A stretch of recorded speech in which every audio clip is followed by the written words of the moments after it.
I'll stand over Yeah. here. Well, I'll make this easy. I'll take it this way. I walk around, so, you know. Well, we are here to welcome Rob, whose last name I will not attempt to... Pertzel, Okay. not Pertzel. Even though every spell checker in the world tries to make it Pertzel, but anyway. Well, the reason why I didn't dare pronounce it was because when I first saw it, that was exactly what I saw. Yeah, that's what everyone thinks of it. Yeah, seriously. So where are you visiting us from? Me and my wife Nora actually live in Neutral Bay, so we're actually locals. Oh, so why don't we see you more often? Because so right now I'm worshipping out at Dundas, and the reason why is because I'm in my last semester of theology at Avondale. Oh, all right. So I had to do some theological placement subjects, and Dundas was the place that they needed some assistance, so that's why I went over there, help Pastor Chris Campos over there. Awesome. And I didn't mean to ask you this question. You can ask whatever you want, just expect the answer. It was just that my eyes just laid eye on this book, and it's beautiful, and I would just like to know what it is. So this is actually my book that I actually write all my sermons in. So I'm still very much old school handwritten sermons. And the reason why is because I'm actually an IT guy. I've spent over 30 years in IT, and I try to be as far away as a computer as much as possible. And I actually like old leather-bound books and fountain pens and all those sort of things. So yeah, you'll always see my sermons written out that way and not on a laptop. So yeah, just something I've always liked. Well, if you guys want to have a look at this book, like it's not just the cover, the sides of the pages, it's like there's this print. Yeah, it's gilted and it's just gorgeous. I've got a few like that at home actually, a few different ones. Yeah. Oh wow, I have a love for books, so you know. Yeah, you and me both. That's why the first thing I did when I walked into church was I went straight to the library and had a look what books are on the shelf. But that was me.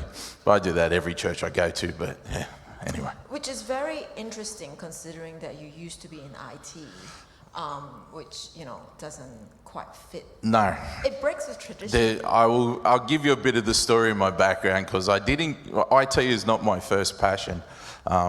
History and archaeology actually is. So that's where the love of old things comes from. We need to talk because, you know, growing up, I wanted to be an archaeologist, but we will talk later. You and me both, but anyway. Now we shall hear more from Rob and find out about his testimony. Thank you very much. So, thank you for the invite. It was one of those things that my testimony normally when I fully do it is about 4 or 5 hours. So no, I'm not going to keep you here for that. You're getting the condensed version because my family history and background is fairly checkered. And how I got standing here is the abridged version of what I'm going to do. So before we start, let's start with a word of prayer. Dear Heavenly Father, we thank you that we can come and learn from how you've worked in my life and how it's an example that you're still working in people's lives on a daily basis. Lord, I just pray that the words that I deliver will be yours and not mine, and help every person here gain a rich blessing in your Son's name. Amen. So let's start it this way. I was not brought up a Seventh-day Adventist. All right, we'll start there. I was born in the 70s, 1972, so I'm 54. I'm not ashamed to figure that out. You can then calculate that my wife's about the same age, but you won't sit there and I'm not saying it. She's actually 9 months older than me. There you go. Me and Nora have been together since high school. That's all right. So we are high school sweethearts. We met in year 11. We were together for 5 years and then we actually got married. But the reason why I'm cutting this part really, really short and quick is because A, I'm conscious of the time, and B, I've got to get to the end. The thing is about me growing up. I was a typical growing up Western Sydney kid. I grew up all around Fairfield, Guildford, that stuff. So Southwest Sydney was what I was brought up in. Nora wasn't, okay? So Nora was born in North Shore Hospital, but she's Armenian. And her parents came out in the 70s from Iran. They then went back. So she grew up in Iran for 9 years, and then she came back out, and then they moved out west. And the reason why I'm saying this is because Western Sydney was multicultural. You know, we were very much one of these scenarios where in my street in Wetherill Park, where we were, we had literally the United Nations in the street. And we met. We actually went to school together from 3rd grade, but didn't cross paths until year 11. We were in the same year. She will say, because I was the nerd in the top of the classes and she was in the cool kids classes. And I wasn't a cool kid, which is true. I'm still not. But the thing about growing up in that is like typical Aussie family. Football, beer, and eating everything that moves. Let me put it that way. That's what I was brought up with. So how I got here, I actually was going to church in the Brethren Church. And how I got into the Brethren Church was I'm the oldest of 4 kids with my parents, and that's a long story in itself, but anyway. And so when my mum was having my middle brother, I've got 3 brothers, I've got 2 brothers and a sister, my middle brother, she saw us young kids running around the hospital at Auburn Hospital. And the nurse said, do you want us to take the kids off your hands on a Sunday morning? And my mum was like, yeah, get rid of them. Get them out of the house so I can cook and clean. And she was a nurse at the Brethren Church locally at Horsley Park. So that's how I ended up in the Brethren Church. I actually got baptised and ordained at 16 and became a church elder in the Brethren Church because I was the first male baptised in 11 years. And as soon as I got baptised, don't take offence, ladies, I'm just telling you what happened. I became the head of one of the churches and higher than every woman in the Brethren Church. Because women in the Brethren Church, if you walk into the sanctuary, are supposed to have your head covered and defer to every male that ever exists. Really, really strong, family ties in that knot. So I eventually got disillusioned because I was asking them questions of, so in the 10 Commandments, if it says you go to church on the 7th day, why do we go to church on Sunday? And they said to me, we just do because of tradition. Stop asking difficult questions. Well, guess what? You don't tell me not to stop asking difficult questions because that's all I ever do. I question everything. Absolutely everything. So let me tell you the story of my first interaction with the Adventist church. Nora, about this point in time, is starting to start trying to crawl under the pew. But anyway, so we tracked down Bob Saunders because he was the pastor that Nora had done initial Bible studies with. And he was at that time at Dundas Church. And Dundas decided that they were going to do a church camp. No, Galston. It was at Galston. Yeah. Anyway. So don't worry, she's going to correct me every time, don't worry. Thank you. She started shaking her head and I started second guessing myself. By the way, all right, this is the other thing. I don't mind interaction and heckling. So if I'm cool with that. All right. So they have a church camp and so I decided to go and I said to her I'm going to go to the hairdressers before. Now, you got to remember this is the early 90s. Yes, dear, it was the early 90s. No, it wasn't. That was when we were in year 12. It was first year of university. Stop arguing with me. I'm better with dates than you are. You know that. You don't even know your sister's birthdays, and that's all I'm going to say on that. I remind her of when her sister's birthdays are. And if we're going to really get in the path, we're going to talk about what you wrote in my school diary about your birthday. But anyway, that's a different story.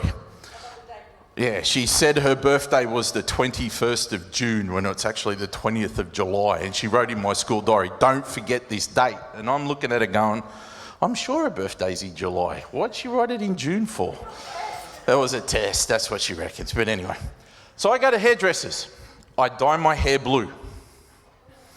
The fringe, white, and then blue as in dark blue. I mean blue, all right? So my first interaction at Crosslands, because that's where the church camp was I rocked up with blue hair and earrings. Let's add the level. So, what do you think happened? Nothing. No, she actually thought it was...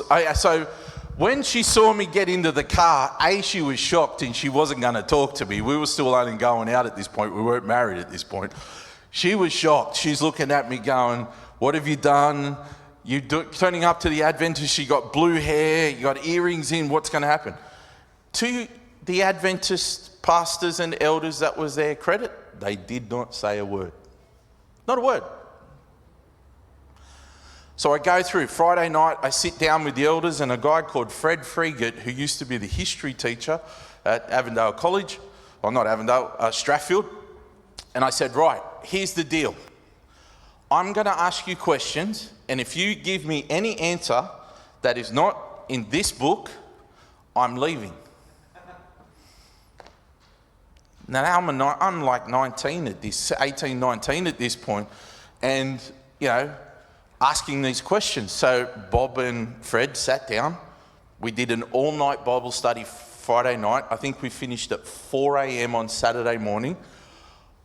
I go to bed for 2 hours, get up, eat breakfast, all good. Bob and Fred are like this. Sabbath service, lunch, afternoon program. Rob grabs them again. Sit down, I've got more questions. Do another all-nighter on Saturday night. Wake up Sunday morning, I'm fine, I'm fresh, I can live on a couple of hours. Bob looks absolutely atrocious. We go out with the kayaks, go swimming. I swim out off the rope. My hair goes from blue to green because it reacts with the water. And then nothing. Don't go to church. I had all these questions. We stopped and waited a while. Time passed. Track down Bob again. He's at Galston Church. We go up to Galston Church. The next week, they're starting a prophecy seminar. You remember the old red folder prophecy seminar? Those of you that are old enough? That's what brought me into the church. Because, and here's the contact, Nora went and studied to become a nurse. I went and studied archaeology and ancient history at Sydney University. And history was the thing that I did 3 in ancient and 3 in modern history at high school. History was my thing. So when you started saying, here's the Babylonians, here's the Persians, here's the Greeks, here's the Romans, I was going, yep, I know that battle, plain of Arbela, this, yep, tick, tick, tick, made total sense to me. It also started answering all the questions that I ever had with, why do you go to church on Saturday? What about this? What about... So all of the questions I had growing up, it was literally like a tick box. Now, here's where I start getting critical of the Adventist church. You ready? Do the Red Prophecy Seminar, get baptized. What happens? I was then thrown to the wolves. Nothing. So, stay for a little while, revert back into my old ways, come back into church, in and out. We've done this for a while. Eventually, I get to the point where I decide to make a commitment, so I go into IT. I go into IT, start working an IT career. But what I'm not telling you is when I first, just before I got baptized, I had a call to go into ministry. And conversations were had, and hair dryers were broken, and a few other things. And I actually applied for Avondale, got in, and then decided not to go because of family and other reasons. It was me. Yeah, it was her. I wasn't going to say it. She didn't want to be a pastor's wife,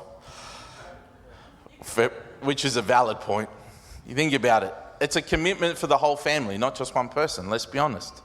And if you haven't got that commitment, that's what it comes down to. So, went away, I studied IT, went and had a career, but at the same time was still within the Adventist church. Eventually I get to Wahroonga. I'm there with Lloyd Grolleman. Now, the thing what I don't know about at this point in time, I've spent over 10 years in the media industry. I worked for ABC and SBS, building streaming services for the ABC, building broadcast media services. So when Lloyd started Wahroonga Adventist Television, I used to work with Andrew Hunt when he was at the ABC as a cameraman. So when Hunty turns up, he saw me at Wahroonga and he's just gone, Rob, what are you doing here? I said, well, I worship here. He goes, good. You, need to build the back end for what Lloyd does for the front end for Wahroonga Adventist Television. And that's what we did. So at this point, I'm associate head elder. I'm going through everything. But in my home life, there's something really, really sinister going on. And it's not me and her. When I was 22, I was diagnosed with an autoimmune disorder called ankylosing spondylitis. Lovely Latin term, which means my own immune system is attacking the protein in every joint in my body. I'm getting fusions. I'm getting fusions of the spine and the ligaments. Basically, from my 30s onwards, it felt like every time I took a step, I was walking on spikes because my hips were fusing, my lower back was, my shoulders were fused, and my neck's starting to fuse. Because if you notice, I don't have very much rotation in my neck, and you'll notice when I talk to people, I do this because I don't have that spinal rotation. Actually, I have a fake knee because of it. I've got a full knee replacement that I had because of the change in my gait. But what happens with ankylosing spondylitis is because your immune system's on like absolute off the charts. What my specialist will say to you is if I get sick, you are all dying because my immune system is off the Richter scale. Like, I mean, I haven't been sick in 30 years. Like, I don't get sick because my immune system is on overdrive.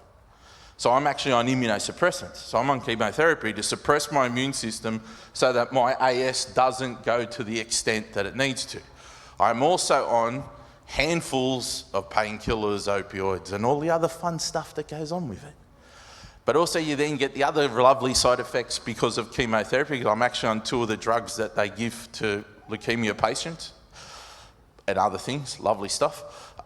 So you get all the other things, nausea and rashes. And so I've been living with this, okay? So if anyone's ever had a chronic disorder or pain or this sort of stuff, you know, it gets to you after a while. So I've been anointed. I have gone through healing service. I've done all of that. Nothing happened. Nothing.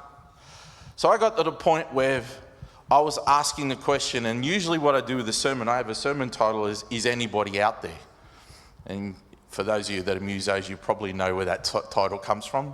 If you don't, there's the test. I usually say, come and tell me which band did that song title, and I'll see, you know, if you know. But there's a question was who it was out there. So I would say to people at 2 o'clock in the morning when I'm laying in a bathtub with hot water to try to take the weight off, I'd question, was there God? All right? So the reason why I did this is all the way through, I was going through Wahroonga. I got to a point where I was on a downward decline, starting to ask questions. There were questions being raised. And it got to the point, the last sermon that I preached at Wahroonga was on Isaiah 53. And then I walked out of church that afternoon. Gone. 7 years. I was out. Now, here's the pop quiz. How long do you think it took for someone from Wahroonga to ring and check up on me, even though I was the assistant head elder and personal ministries leader and youth leader, to see if I was okay? How long do you reckon it took? Have a guess. 2 years. Never. They never did. So I walked out. Now, when I went out, I went hard. How hard do you guess? That hard. I have 3/4 sleeves. I was studying martial arts when I was in the church. Always wanted tattoos. Never got them while I was in the church. Got out, was out a year and a half, went and got tats. I mean, I got 3/4 sleeves fully finished. Chest plates are unfinished. I'll get to this one and right, they're unfinished in a minute. I had a whiskey collection that would rival Baxter's Inn. No problem. If anyone's laughing, they know what Baxter's is, so Baxter's doesn't exist anymore, but I had a whiskey collection that rivaled that. I went hard because then I was questioning God, what it was. While I was out, I decided to go back to uni, and I decided to study an arts degree at the University of New England and also religion, world religions.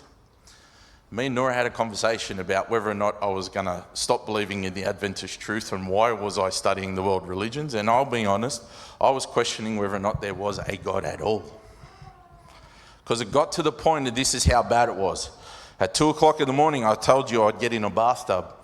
Well, at this point in time, I would be in the bathtub after drinking half a bottle of scotch and a handful of opioids, questioning whether or not it'd be just easier to slip under the water and finish it. Because what else have I got except for pain? And this is the one thing people don't often talk about. What happens when you got this sort of stuff, chronic disorders that there is no end in sight? Because there isn't. I'll be on chemotherapy till the day I die. I'll be on opioids morning and night till the day I die. Now let's talk about the day I die. 31st of July, 2022, I woke up at 6:30 in the morning, and it was a Saturday, funnily enough. I'm out of church, totally, remember? 3 weeks before I started getting chest plates because I wanted to finish my chest tattoos. That's why these tattoos are unfinished. 31st of July, I woke up, and I'm not a morning person, okay? I'm an owl. I'm the IT guy that will pull all-nighters. 6:30, sat up on the edge of the bed, woke Nora up and said, I don't feel too good. Fell back into the bed and had a seizure. She's an intensive care nurse. So what do you think happened? Nurse mode kicked in. Bang! Ring the ambulance, making sure that, I'm not swallowing my tongue, all of the, fun stuff. I wake up from the seizure. Nora's there over the top of me with a phone like this, and I say the most stupid phrase you can ever say to a nurse at this point, and that is, I'm all right, honey. Now, I'm not going to say exactly what she said back to me, because I'm not allowed to swear in church, but it wasn't, you aren't all right. She's on the phone to the ambulance. The ambulance come. Remember, this is at the end of COVID, 2022. So they're thinking maybe he's got COVID, this sort of stuff. So we're on the bottom floor of an apartment block. We've got 15 stairs to get up to the ground floor to where the ambos come out. They say to me, Rob, do you think you can do those stairs? Yeah, sure. I did those stairs yesterday. How far up you reckon I got? Second last one. I got to the second last step and then went, I don't feel too good, so I'm going to sit down. Have a seizure in the stairwell of my apartment. Now I wake up, this time she has her fingers pushing my jaw forward, doing a jaw thrust so I don't swallow my tongue. Hi young guy, how you going? When did you sneak in? She's down the back. Anyway, and so then I stupidly again, and I'm saying this, I am fine, honey. Now the ambos and my wife are telling me I'm not fine. Bundle me in the ambulance, send me to North Shore. Because we live in Neutral Bay. We're locals, remember? So I go to North Shore Hospital. She used to work at North Shore Hospital. This story gets funnier by the minute. So they take you into emergency, go in, they said, okay, we'll send you off for a CT scan. Go, do a CT scan. By the time I come back to emergency, they're all on the phone going, Rob has 42 blood clots in his lungs. How is he still alive? Now, I have been feeling not good for about 2 weeks beforehand. Yeah, so I'm walking around with 40 odd blood clots in my lungs. Now, one blood clot, okay, is known as the silent killer. It has a mortality rate of 98.2%. I know, because I checked it up afterwards. I had 42. I had partially blocked pulmonary artery and veins. At this point, anybody medical in the room's looking at me going, you're either lying or something else is at play here. I was like, yeah, something else is at play, all right.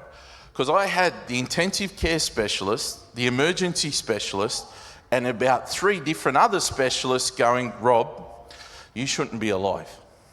How are you breathing, let alone sitting up?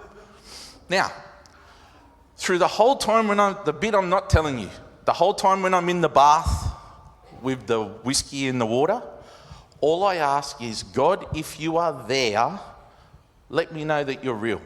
I'm not asking for healing. I'm not asking for anything. Just tell me you're there.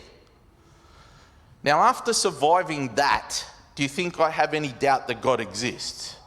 Because medically, my rheumatologist, who's been treating me for AS for a long time, used my case in a symposium because they found out that the blood clots will relate to the immunosuppressants that I'm on. It was a side effect of the immunosuppressants that it causes blood clots. I was one of the very first in the world to develop it, and now it's actually stated on that immunosuppressant, this is one of the side effects. They didn't, I shouldn't have survived. I actually did the calculations once. So if you think that one blood clot has a 98.5% mortality rate, I tried to do the math for 42 blood clots and it just got ridiculous. So I stopped doing it. So it's an impossibility that I should be standing here is what I'm saying to you. Now, if I wanted any proof that God exists, I always said, prove that you're here. He kept me alive when I should have been dead. Right.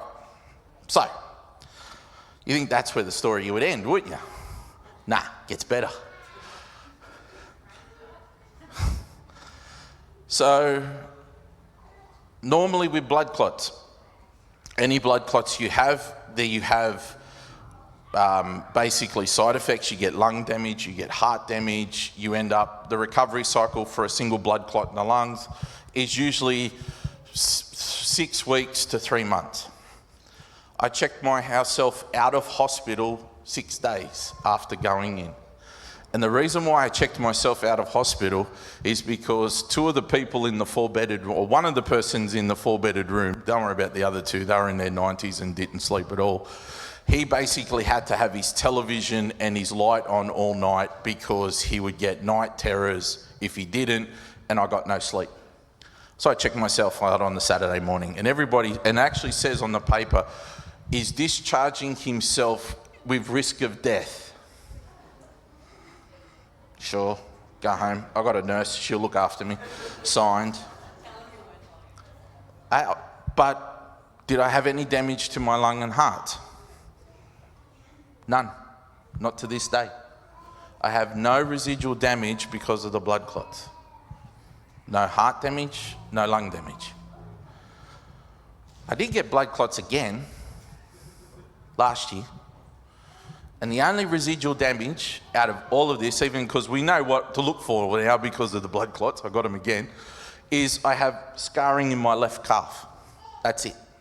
I still have no damage to my heart and my lungs to this day. And if you want to look that God looks after you and protects you, even when I was as far away from God as you could possibly imagine. Now, the conviction was this, okay, we need to go back to church. I was praying in the back of the ambulance when I'm going to the hospital, not for healing. I was praying to God to forgive me because I've been an idiot. I should have known better. I didn't just say idiot either. But the one thing I've learned out of this, and the reason why I give this testimony the way that I do, is I had this perception of God that if I was in trouble, God would, like if I was in a trench, God would go, okay, Rob, come here, I'll get you out and pull you out of that trench. That's not the image I have of God anymore. My image now of God is that if I'm in trench and trouble, God's actually down in the trench beside me with his arm around my shoulder going, come on, Rob, we'll get through this. It's not he's going to get me out like I'm a genie and that he's going to magically fix it all. No, life's not like that.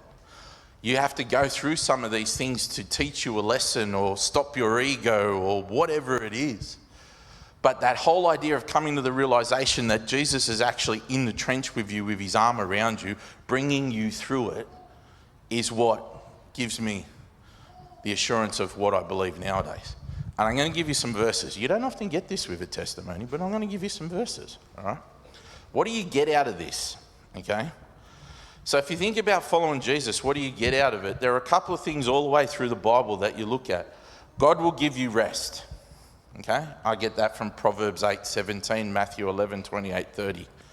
That if you seek him diligently with all your heart, he will give you rest, okay? You go, okay, that's cool. Rest is fine. He gives you life. Deuteronomy 4, Amos 5, Psalms 22, Psalm 69. If you want the passages, I'll send them all to you. You can pull it down. I've done all the research. He gives you life. That when you think that you can't have that life more abundantly, God will give it to you. He gives you strength. He can deliver you. But the two I want you to focus on is Deuteronomy 31, verse 6 to 8, and Lamentations 3, 21, 26. He gives us hope. Because out of it all, with what I had when I was out in the world, I may have had a great time. Okay, this is where I also get in trouble with the Adventists normally. You ready? As you can tell, I break tradition. That's one of the things I do. Everybody will tell you that the world is, really bad and horrible. You can have fun in the world, trust me. The world can be fun, right? But the one thing that the world can't give you, and this is the one thing, because I looked for it as much as I wanted to. Every whiskey bottle, their experience, tattoos, whatever. You got all these things. You can't find peace. I've got a chronic disease that is going to kill me eventually one day. And I have to live with pain, suffering, my wife watching me go through pain, suffering, and the stresses that go through that, the psychological part, the mental anguish, everything else, and then the realization that, why is this happening to me? And when I said about hope and peace, is that my hope and my peace is that this is not the way it was supposed to be. And this is not the way it's going to be going forward at that point in time. Because I know God's going to restore it without sin, the world. And in that, I won't have that pain. I don't know a life without pain since I was 22. I'm 54 now. I don't know what life's like without it. Now, most people sit there and go, how do you survive? That's what you do, is survive. I got a mate of mine who has MS, so we're the two extremes. His is the nerve side, mine's the muscles and the bone side. And I don't have to explain anything to him, because I can ring up or on Teams or messaging, whatever. If he's having a bad day, I'll just sit there and go, bad day, and he'll go, yep. I said, I get it. I know what it's like. And when we were doing it, it was like, do you need me to come over with a bottle of whiskey? And he would say, yep. So now, instead, I ring him up, go, Damien, you all right? He goes, nope. I said, do you need me to pray? So that's now what we do. Now, Damien, my mate's a Pentecostal. He's not an Adventist, not this. He, at a point now, he's questioning what he's believing. And he's seeing me, what I'm going through now, and saying, Rob, how can you go through what you're doing and still stand there with a smile on your face? I said, mate, it's not me. 100% it's not me. Because I want to just curl up in a fetal position and drink myself into oblivion, let's be brutally honest, because the pain and what goes through. But when I get up, go through these things, is that I know that I actually worship a God who has a plan to remove all this, and that when that happens, trust me, I am going to be the one at the front jumping for joy in peace and happiness of not going through this. Now, out of it all, statistically, there should probably be 10 people going through exactly the same thing, one way, shape or form, in this church right now. We don't talk about it. We don't. It's hard to talk about, because how do you look at it? How do you deal with it? The problem is that we're not realistic about it. I'm being honest. I can't fix it. My wife can't fix it. None of you can fix what I'm going through. So you ask the question, why does it happen? You don't think I've asked that question a million times? And you get to the point of going, well, why does this happen to me? And my answer is, why not you? Why do you think you're special enough that Satan won't focus on you and have a go? Now, here's the next fun part. After we decided to come back into church, even prior to it, I was getting attacked. I'd get physically attacked. Nora can remember one of the sermons. I was ready to preach at Wahroonga. I was standing down the front and she saw me buckle like this. So I was standing there ready to go up and preach a sermon, and all I can remember is feeling this red hot poker go straight through my hips. And I was like, oh, what was that? And I turned to Nora, and she saw me just do it. So we went out in the side vestibule and prayed about it. Satan is active, okay? Last night, I'll be honest, I had about 2 hours sleep. Every Friday, without a doubt, when I'm preaching, there will be an attack. If we are going to argue, it'll be on a Friday night or in a car on Sabbath coming to church. He's actively trying to stop. All right? And this is the thing that we don't often talk about. We are in a war, ladies and gentlemen, boys and girls. And yes, he's defeated, 100%. But it doesn't mean that he doesn't want to sit there and have a go at all of us to try to stop us and discourage us to get there. And this is the other point. We are in that battle. We are in that trench. You may think you're not, but you are. I'm telling you, 100% you are. And at some point, you'll get the target on your back. I've had it. I've had it recently. I've gone through, in the last couple of weeks, some of the worst attacks we have. I've lost jobs. I've lost my livelihood. I've lost countless hours of sleep. Everything gone, literally attack after attack after attack. Bang, bang, bang, bang. And it's like, so why do I put up with this? Why don't I just go, nah, I'm done, I'm out, go back out in the world and you can have it, I'm out of it. And I'm not doing it because of fear or anything else. I know what's out there. I know what it's like. And yeah, it can be a bit of fun, but it's not that level of peace and joy that you get with knowing that when Jesus returns, this all stops.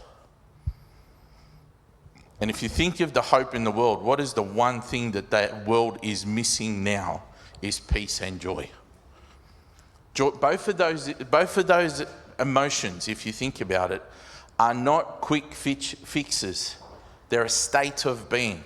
You can have happiness. Think about it. Can you be happy? Yeah.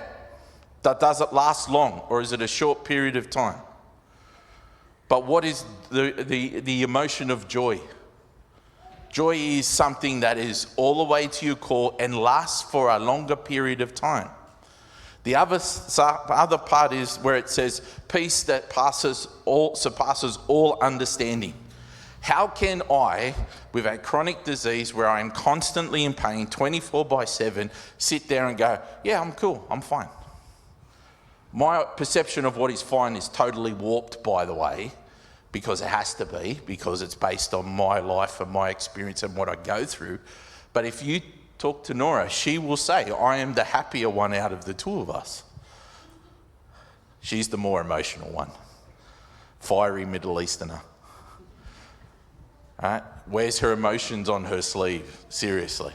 But the reality out of peace, this idea, how can I go to sleep at night knowing full well in about 6 hours I'm going to cop it again? And that is purely and simply God. Now, I did say I'm in my last semester of theology, because I'm going to wrap up shortly, don't worry, it's all good. The reality of where we did was after we come out of the hospital, me and Nora had a conversation down at the Commodore Hotel, having lunch on a Sunday, because they do a great roast dinner, is all I'm going to say. And we basically said, I said to her, I have to talk to you about something. And she goes, yeah, I know, you need to go and study theology. So I did. I'm in my last semester. The question is that will I ever become a pastor? I don't know. To be brutally honest, I'm going to say this as well. I don't care if I'm hired by the church. I don't need his job.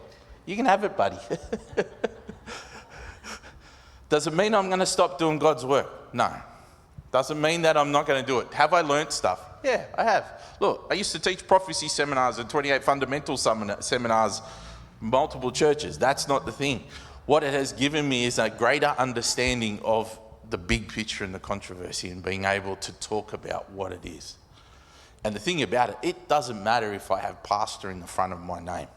Doesn't, really. Because if you think about the grassroots, we all should be able to do this, get up and talk. And anyway, I can get away with things that he can't because he's stuck under the church organisation, and I can say things and not get in trouble, not like what Mark will. But anyway, Albin likes me. It's fine, mate. I get away with it all the time. But what I'm saying here, and the reason why I'm saying it, right? We all have a job, right? The three angels' message of spreading that message is not just to people like me and Mark, because you all have a story. Believe it or not, even if you're a lifer Adventist and have never gone outside of the church, you have got an experience that I've never had. Think about it. You still have a story to teach. You still have a story to preach. And I think that's my main thing about my testimony as I want. God will work in your life even when you least expect it. And he will always chase you. Even when you think of going, nah, you don't exist. You're not real. I don't believe in you. I don't want anything to do with you. He still chases you. And on that note, let's close in prayer. Dear Heavenly Father, we know that you always chase us. You always are the father in the prodigal son, looking down the road for his son to just turn and come back, and you run out and rush to us. You always are there watching us. You are always there protecting us. And you are always the one that we can rely on, even when we don't know that's what we need. Lord, I just pray for every head bowed here, that you will bless them, protect them, give them strength. And as we all know, when the time comes to share what we have, the Holy Spirit will give us the words. We don't need to worry about that. Lord, I just pray that you will protect us through this week, strengthen us and guide us. And I ask all these things in Jesus' most precious name. Amen.